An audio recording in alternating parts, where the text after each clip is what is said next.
Welcome to the deep dive. Today we're going to be looking at how cultural identity and faith kind of intersect. Okay. And we're using a talk called The Culture of Christ by Elder William K. Jackson. Oh, yeah, that's a good one.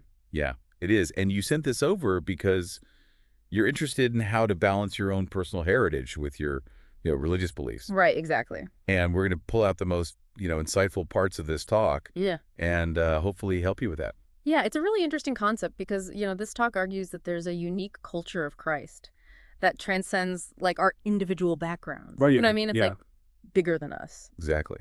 To kick things off, Elder Jackson shares this story about meeting a professor in Singapore. hmm What stood out to you about this interaction? Well, this professor was clearly brilliant, a true scholar, Yeah. but he initially pushed back on even learning about the gospel. Really? And Elder Jackson calls this cultural myopia. It's this idea that sometimes we get so rooted in our own culture that we can't see past it. Yeah, it's like those horses that wear blinders. Yes, exactly. They can only see what's right in front of them. Exactly. And the professor felt that embracing a new faith would be like betraying his Indian heritage. Wow. He was so focused on what he might lose that he couldn't see the potential for growth Right. or the common ground that might exist. That makes me wonder then, is the message here that we need to completely abandon our cultural backgrounds to embrace faith? Not at all. Uh. The talk actually acknowledges both the positive and the negative aspects of any culture. Okay. What's intriguing, though, is this idea that Elder Jackson introduces about an original culture that came before any earthly divisions. Okay, I'm curious, how does this original culture fit into the whole picture? Well, he describes it as the culture of Adam and Enoch, Mm-hmm. a culture based on Christ's teachings and available to everyone. Okay. Think of it as the culture we all shared in our pre-mortal life, Oh, focused on unity and healing, interesting. rather than the divisions we often see here. So it's like a common thread connecting us all, even before our earthly experiences shape our identities. Precisely. Okay. And this culture of Christ, as Elder Jackson calls it, has some core principles that connect to that original culture idea. Yeah. He even ties it back to the plan of happiness, Okay. that eternal plan we believe in. Interesting. Could you give us a few examples of how those principles play out in a practical sense? Well, he lists a lot, Sure. but let's take equal worth as an example. Okay. Many cultures have social hierarchies or caste systems, Right. but the culture of Christ says that everyone is equal in God's eyes. Mm-hmm. It values individual growth and learning, which might challenge traditions and cultures where questioning authority is frowned upon. That's a great point. It sounds like embracing this culture of Christ could lead to some pretty interesting internal conflicts for people. Absolutely. Yeah. It requires a lot of self-reflection and navigating those tensions between what we're taught growing up All right. and what we choose to embrace as adults. Right. Elder Jackson has this great quote that I think sums it up perfectly. Okay. He says, "We are invited, one and all, to bring our faith and talents and knowledge, all that is good in our lives and our individual cultures with us, and let the church add to it through the message of the gospel." So it's less about erasing who we are and more about kind of layering on these additional principles and beliefs that can actually enhance our lives and help us connect with others who may be different from us. Exactly. Yeah. It's about finding that harmony between personal heritage and spiritual growth. Okay. Now, going back to the professor in Singapore, So this professor grappling with cultural myopia, right, did he eventually come around to learning about the gospel? he did, and his story really highlights this idea of adding to our cultural foundation rather than tearing it down. Okay. He discovered that embracing the gospel didn't mean he was losing his Indian heritage. Right. He could still appreciate his culture's art music traditions. So he found a way to weave his cultural identity into the tapestry of his faith. Exactly.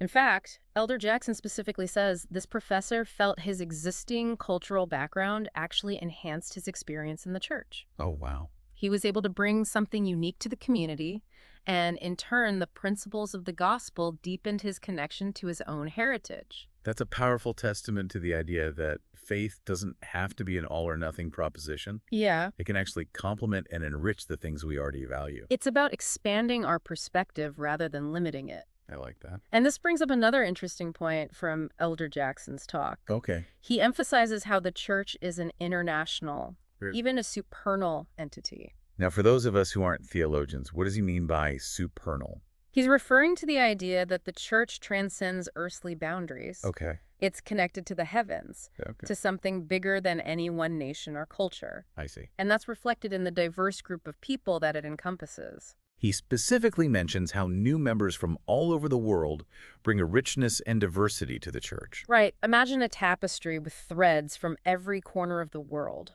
Mm. Each thread is unique and beautiful on its own, Yeah. but together they create something even more stunning.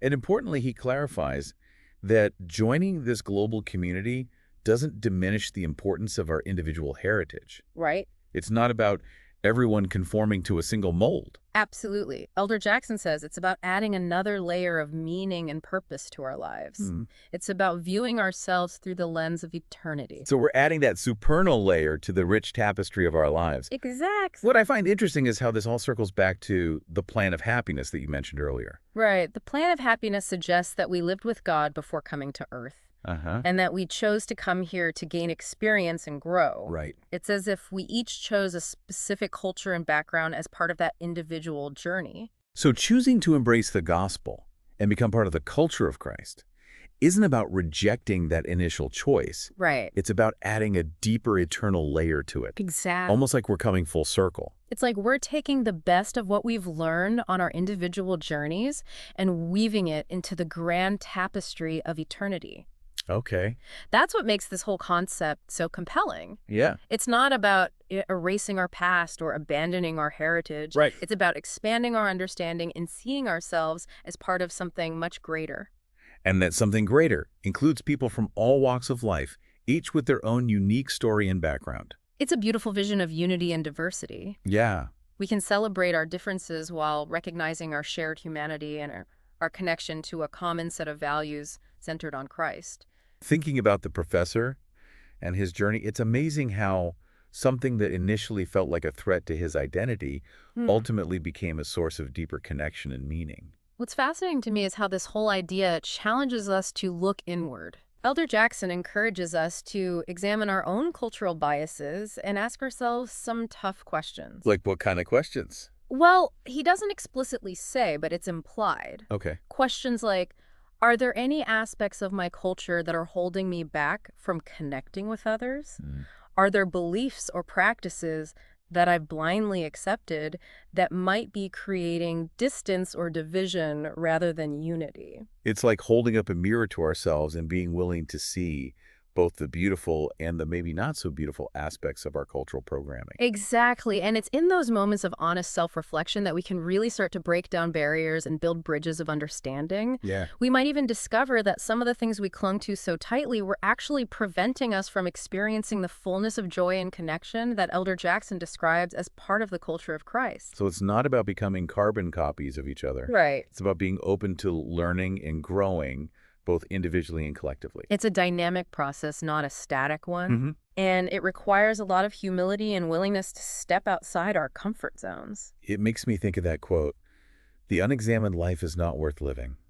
Oh, yeah. This idea of cultural identity and faith Yeah. is something we can't just passively accept. Right. We have to actively engage with it, question it, and let it transform us. It's a journey, not a destination. Right. And it's a journey that's full of potential for growth, connection, and ultimately a deeper understanding of ourselves and our place in the grand scheme of things. Yeah, it's a powerful idea, isn't it? It really is. That our cultural identities are not meant to box us in, but rather to launch us into a deeper understanding of ourselves and the world around us. It's like we're all carrying these treasure chests filled with these unique gems from our cultures. Right. And instead of hoarding them, Yeah. we're invited to share them and see how they sparkle alongside the gems other people bring to the table.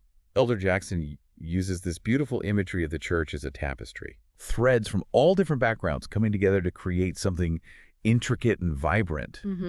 But it's not just about the visual, right? Right. There's a deeper meaning there. Absolutely. Each thread represents a unique set of experiences, perspectives, talents. Yeah. And when we come together with a shared commitment to the principles of the gospel, we can learn from each other Right. and build something far more resilient and beautiful than any one thread could achieve on its own. It's almost like those braided ropes you see. Yes. Individually, the strands might be fragile, The- but woven together, they become incredibly strong. That's a great analogy. Yeah. And it emphasizes the power of unity. Right. It's not about erasing our individualities, Right. about recognizing that our differences can actually become strengths when we come together with a common purpose. So as we wrap up this deep dive, I'm curious, what's one key takeaway you hope our listener will walk away with today? I think the most important thing is to remember that embracing faith doesn't require us to sacrifice who we are. It's about finding that sweet spot where our personal heritage and spiritual beliefs can coexist Yeah. and even enhance each other. It's about recognizing that those two parts of ourselves, the cultural and the spiritual, aren't mutually exclusive. Right. They can actually weave together to create a richer, more meaningful tapestry of life. Precisely. And it starts with being willing to examine our own cultural assumptions to see where those assumptions might be holding us back or creating unnecessary divisions.